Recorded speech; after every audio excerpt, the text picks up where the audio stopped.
Consuming content passively and valuing input over output was the mistake that destroyed my English. And for me, the communication was very hard because of this mistake. Today, I want to tell you my story, show you the mistake I made, which you might be making too, and give you tips on how to fix this problem. If you don't even know what is input or output, stay with me in this video because I will explain everything to you. Hello friends, welcome to Christian Productivity channel. I am Luciana Sampaio.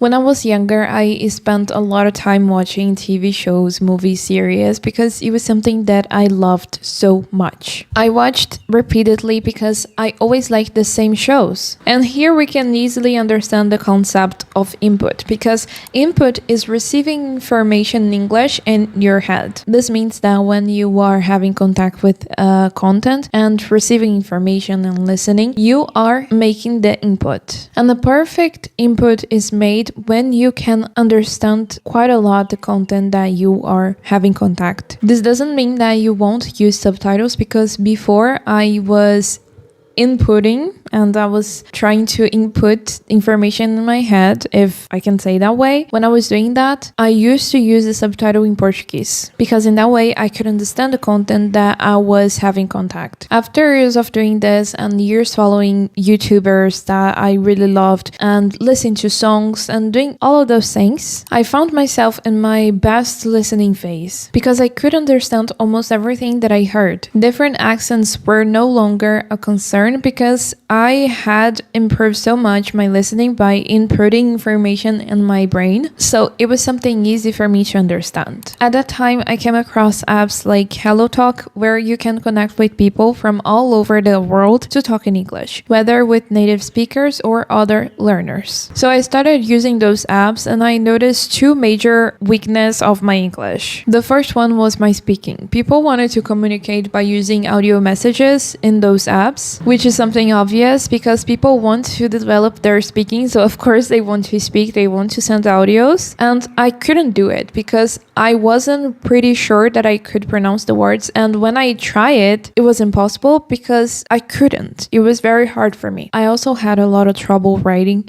so I couldn't communicate with anyone because I couldn't speak and I couldn't write. So every time that I used those apps to try to make a friend, it was very hard because I needed Google Translate. So every single time I was using HelloTalk and Google Translate at the same time, because that way I could communicate. And it wasn't because I couldn't think the words in English, because I was able to do that. I was able to understand. So when the person sent me an audio, I could listen and understand. And not only that, but when that person sent me a message, I could read. But the thing is that I couldn't answer. I couldn't express myself and really show what I wanted to say to that person. In my mind, I could structure things, but when it was time to speak, my pronunciation was terrible.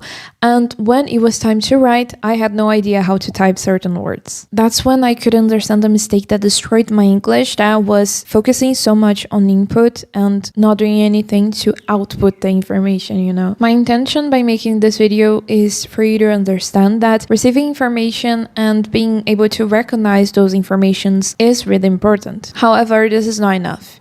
You need to try to put this out in the world somehow, and that's why you need to focus on output as well. If you only focus on your input, you will have a false sense of progress. I felt that I was improving a lot because my listening skills were getting good, but my communication skills were terrible.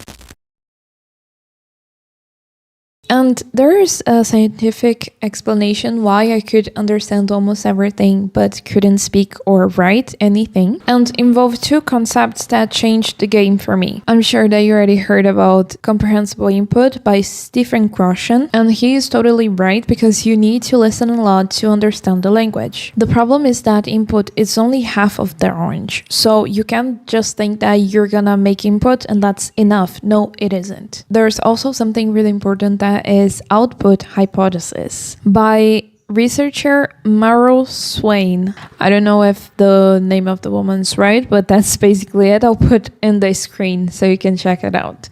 She proved that listening and speaking use different pathways in your brain. Think about it. When you're watching a TV series, your brain gets lazy. It focuses only on context and images and ignores grammar because it already understands the general message. Now, the moment that you open your mouth and you think, now I need to talk to that person, everything changes. Your brain is forced to process structure, so you can do everything automatically. You need to think and you need to formulate sentences and you need to do everything to really speak. But when you're listening, you're not thinking, you're not doing anything else, you're just listening. And sometimes we listen and we don't even pay attention. But when we are speaking, we need to have our attention 100% in that thing. It's only when you speak that you notice the gaps. Maybe you realize that you know the word trip, but you don't know how to connect it in the past tense. Output is the act of speaking or writing. It's what forces your brain to truly learn where you're making mistakes. We can say that speaking is procedural memory, but what does that mean? Speaking English is not just long-term memory, like memorizing a list of capital cities. Speaking is procedural memory. And do you know what else is procedural memory? When you are swimming or when you're driving or riding a bike, you use this kind of memory. So if you try to learn how to swim by watching the Olympics or studying Michael Phelps biomechanics, reading books and all of those things, you're not gonna be able to swim if you are thrown in the water, you know. You need to really practice, and with English it's the same thing. Your body needs to train the movements in the water to be able to swim, and to be able to speak, your body also needs training. Passive consumption doesn't help you to practice the muscles that you use in your face to communicate in English, your tongue, and not only that, but also the neural connections that you need to be able to speak to other person. You can't just being really good at watching English classes or native speakers talking. You need to be able to also speak and talk to them. Speaking English is a physical habit, and habits are built only through active repetition. E para você que chegou até essa parte do vídeo, tem uma boa notícia. Ao acessar o primeiro link da descrição e aplicar o cupom GO20, você terá 20% de desconto no meu mini curso com aulas para desenvolver a sua fala no inglês. E assim você vai conseguir ter a fluidez que eu tenho hoje. O acesso é vitalício, então conforme for adicionando novas aulas, você continua tendo acesso. Aproveite!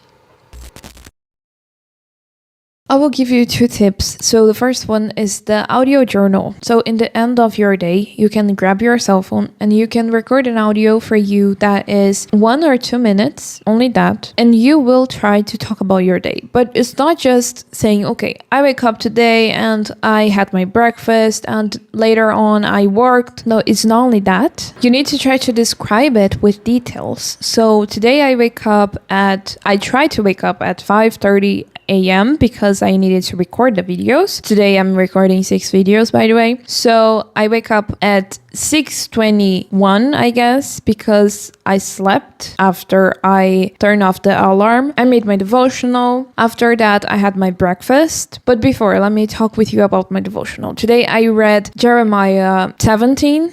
And something interesting that I found there was that God was telling that our heart, we can't trust in our heart. And we also can't trust in ourselves. We need to trust in God because He is the one that really can understand us. That's what I learned today. After that, I had my breakfast. It was 2 breads and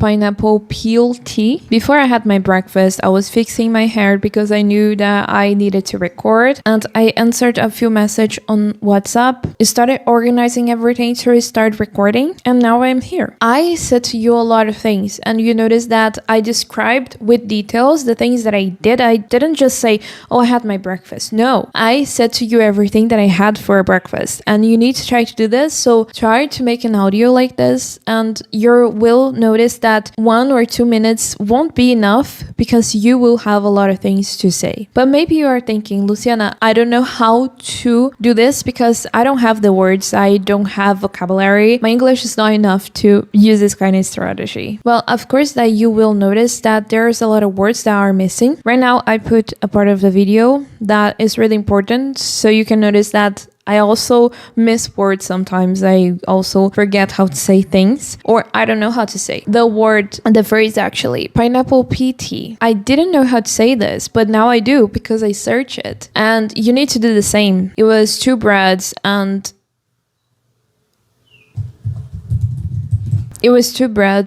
pineapple peel tea. And I'm not saying that you need to search while you are recording the audio. No, you need to spend 1 or 2 minutes talking to yourself and recording this audio. And if you notice that you don't know how to say one word in English, you will say this word in Portuguese. And after that, you will listen to this audio. You feel a natural embarrassment at first, but that's where the magic happens. As soon as you hear the Portuguese word, look it up to learn how to say in English. You also notice that you repeat a lot of words while you are trying to speak. You can use connections like so, and you can use those words repeatedly, and you need to try to fix this. So use Google to look for synonyms. Synonyms? How can I say this? Oh no. Synonyms. So use Google to look for synonyms and record the same audio again. You need to do this to try to fix the mistakes that you made before. And this is what science calls a feedback loop. It is really important for you to notice how to say those words. The second tip is to replace watching with interacting. And how can you do this? Well, the thing that you need to do is that instead of watching an entire episode of a series, take a scene that is 2 minutes, 5 minutes, or whatever, and then you need to watch it. And after that, try to explain to you what happened. You can try to describe what is in the scene. You can describe the feelings of the characters. You can try to do a lot of things, but try at least describe what you just watched. And to push your brain even more, you can try to use the words that you heard before to describe what you're seeing. You can do this by speaking, but not only that, you can also write, because this will help you practice the other part. You don't practice your output only by speaking, you also need to write. So you can do this by writing. And if you want the next level, you can use ChatGPT to correct your text, because then you can understand more about structures, and not only that, you will get more vocabulary. That was the video. Thank you so much for watching. If you want to know a little bit more about my story of how I learned English all by myself, you can check out this video. I see you in the next one, and remember, you are loved. Bye!